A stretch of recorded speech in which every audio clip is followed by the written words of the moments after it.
Satani amaze kubona yuko Yosefu ari we muntu azohindura amateka y'umuryango wiwe, yatanguye kumugwanya ahera ku bavukanyi biwe. Satani amaze kubona yuko ari wewe muntu azocamo mu guhezagira umuryango cyangwa guhezagira abandi bantu runaka cyangwa mu kuba umugisha ahantu hatandukanye, azoca atangura kukugwanya.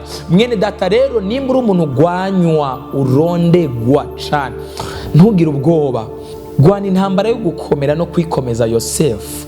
Gwana intambara yo kwitera intege, naho toronka ijwi rigutera intege.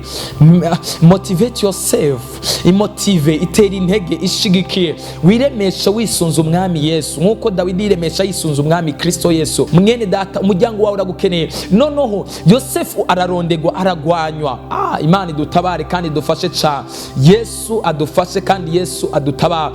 Aragwanywa n'abavukanyi biwe, baragwanya, bagomba kumwica. Ari kumwe muri rero gatoya, nitumwice basi turabaho tumute mu kinogo, cyangwa se bigira inama yo kumuta mu kinogo, aravuga ngo tumugurishe muri bari abanyamahanga, tubagurishe muri bari abanyegiputa. Yesu nashimwe cyane. Mwene data, igihe cyose abantu bazogutegurira inabi, Imana ntago izobura hica kugira ngo ishobore kuguhezagira.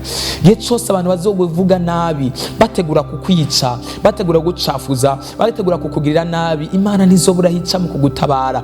Imana yamifise second chance, yamifise plan B, yamifise plans.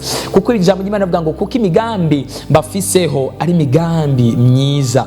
Imigambi Imana igufite ni imigambi myiza, kuko ibyumviro ndabiyumviraho. Imana ifite ibyumviro ikwiyumviraho. That means God is a master plan of your life. Imana yarapanze ubuzima bwawe, yarabuteguye. Hari aho yabuteguriye, hari aho yabushize, yabuteguriye. And then ico gituma igihe cyose bazoguhagurukira mu nzira imwe bakugwanya, Imana izohaguruka mu nzira ya kabiri ikugwanirira. Hama rero Satani atangura kugwanya Yosefu ataranagera no muri ico gihe baramugurisha muri Egiputa. Satani yaramugwajije inshuro nyinshi, muraza amateka yiwe mu Potifari uko byagenze, haraja no mu gashoni byinshi nibirebire.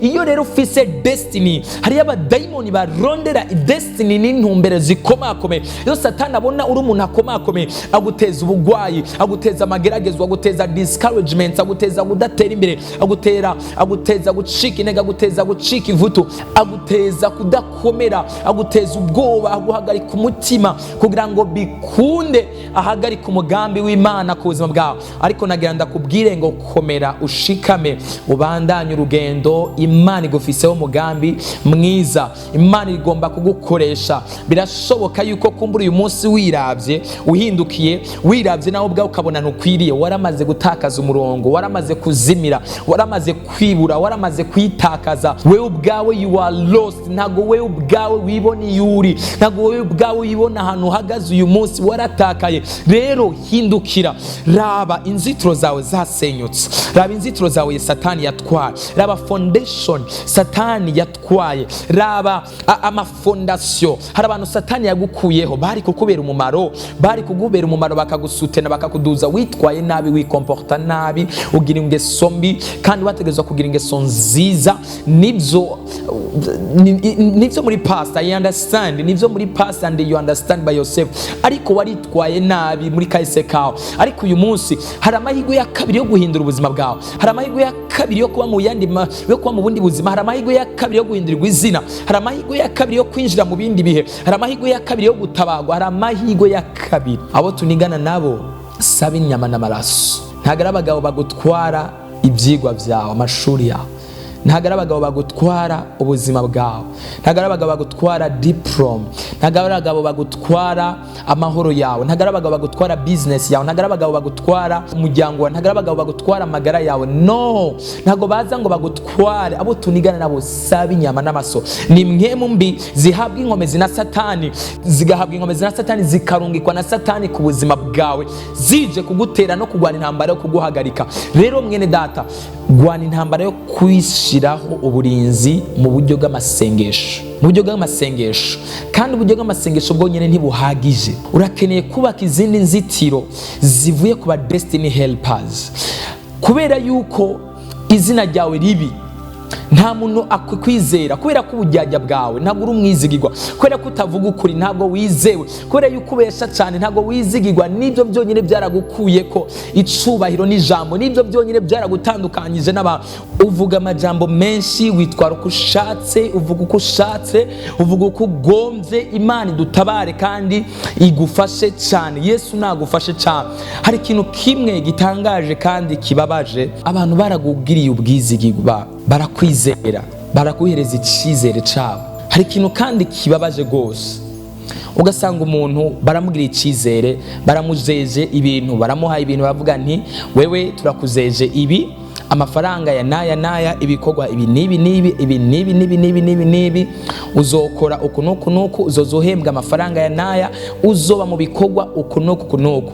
Bakamugenera umushahara wiwe, bakamwereka aho agera n'aho atagera, bakamwereka aho atarenga n'aho arenga, byose bakabimwereka. Ariko Satani akamutera amajwi, akamugendera umunsi umwe, hakubumbwa naye wa mushahara. Kandi iyo yitwara neza, bari no kumuduza kumbure, ni Imana ikahamuhezagirira, ni Imana ikahamudugiriza, ni Imana ikahamwibukira, canke n'umuntu akamugomwa kubera ubwizigirwa yamugiriye, avuga nti wewe ndakwizeye, ndakwizigiye, kubera wabaye umwizigirwa muri bike, uzoba n'umwizigirwa muri byinshi. Hama rero ugaca usanga uyo muntu ntabwo abaye umwizigirwa muri bike, no muri byinshi ugasanga nabaye umwizigirwa. Rero kuba umwizigirwa ahubwo agatangura kwiba, yiba, atwara duke duke, yitwara nabi, yifata nabi, ukamenga kakaza akagwijije n'ubusa, bya bikorwa bigwijije n'ubusa, cya cyizere bamuhaye akagisambura cyose akakigwiza n'ubusa. Nagira ndakubwire mwene data, nimba warakoze esheke nk'iyo, ntiwongere gukora esheke nk'iyo mu buzima bwawe. Imana igutabare, Imana ikugirire ubuntu, Imana iguhereza ayandi mahigwe, ikurinde. Satani ntasubire gutwara ibyawe, ntasubire no kubinyaga. Amahigwe Imana yakugiriye ikaguhereza akazi, Satani ntagutere kwitwara nabi cyangwa se kwigenza nabi mu kazi kugira ngo ushobore gutakaza ako kazi. Ugire imico myiza, uhagarare neza mu gikorwa cyose urimo, ahantu hose uri, wama imbuto nziza, wama ibikorwa byiza. Imana niyagukunda cyangwa se ukayitwara neza, abantu bazogukunda, hama bakugomwe, bakugira umwizigirwa, bavuge ngo uyu muntu n'umwizigirwa, twamushira muri iki gikorwa, uyu muntu n'umwizigirwa, twamuduza ngaha, uyu muntu n'umwizigirwa muri kino kibanza gitoya arimwo, reka rero tumuduze no ngaha hejuru. Satani ntakwibe ico Imana yateguye kukugezaho ku buzima bwawe, agucishije mu kataba umwizigirwa. Yesu rero agufashe kandi agutabare, akugenderere. Umwami Yesu akugirire buntu kwa masaha arengana. Uhezagirwe. Yari Nitezuwera Juste, mwari kumwe muri kino kiganiro. Reka ndagusengere, Imana igukomeze. Wewe hari ico Satani yatwaye, wewe hari ico Satani yanyaze, wewe hari ico Satani yivye, ndagusengere Imana ikongera inkomezi, Imana ikongera ubushobozi n'ububasha, ikongera ijambo aho wabuze ijambo, n'ibyo yagutwaye byose Satani Imana ibikugarurire.